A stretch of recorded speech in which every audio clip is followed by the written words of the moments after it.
বেলা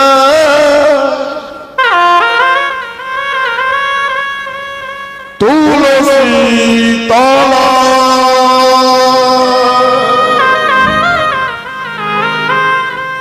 প্রদীপ লয়ে হাতে অনুসুয়া মনে মনে স্বামীর ছবি আঁকে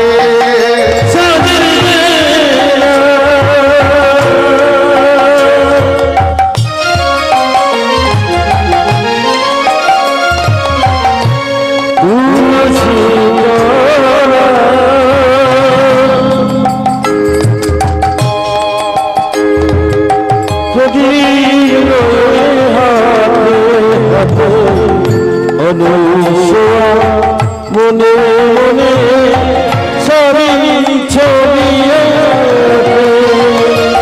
সেই কখন গেছে আমার স্বামী জঙ্গলে কাঠ আনতে, এখনো তো ফিরে এলো না।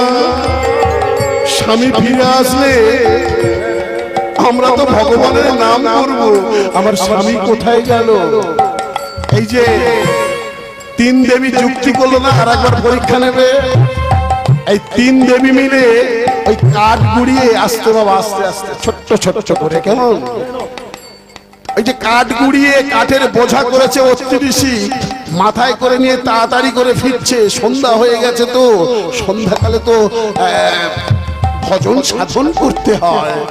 কিন্তু মাতা দুর্গা কি করলেন?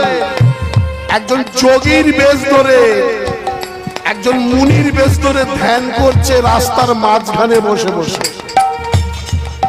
আর মাতা লক্ষ্মী দেবী, মাতা সরস্বতী দেবী এরা কি করলেন?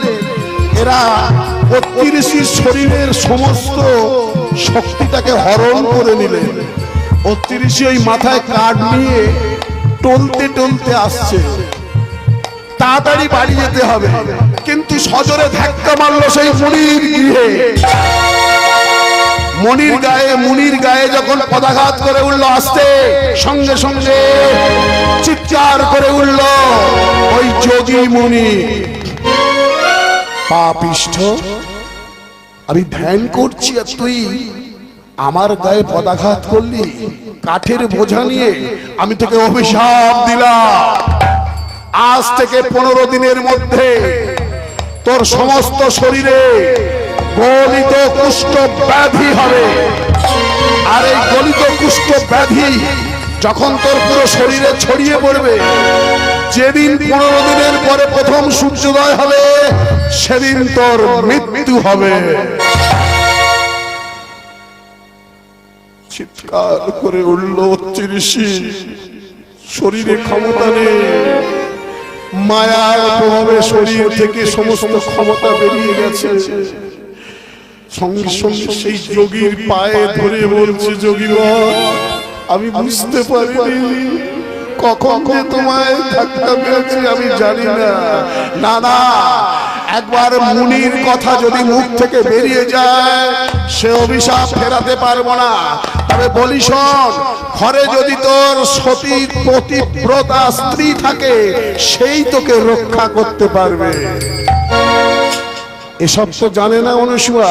সে কিন্তু সন্ধ্যাকালে ওই প্রদীপটা নিয়ে এখনো দাঁড়িয়ে আছে আর মনে মনে স্বামীর ছবি আঁকছে।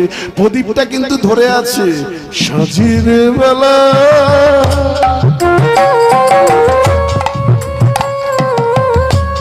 তুলসী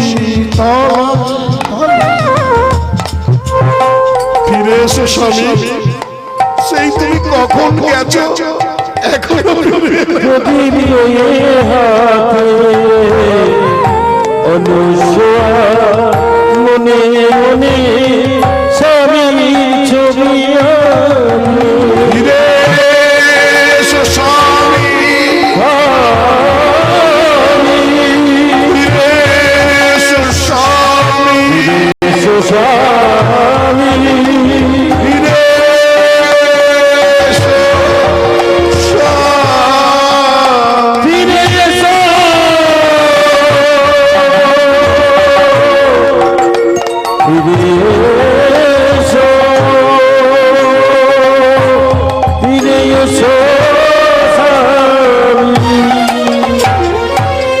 হঠাৎ একটা ঝড় এলো, আর সেই ঝড়ের ধাক্কা খেয়ে তুলসী মন্দিরে থেকে প্রদীপটা আছাড় খেয়ে মাটিতে পড়ে গিয়ে নিভে গেল।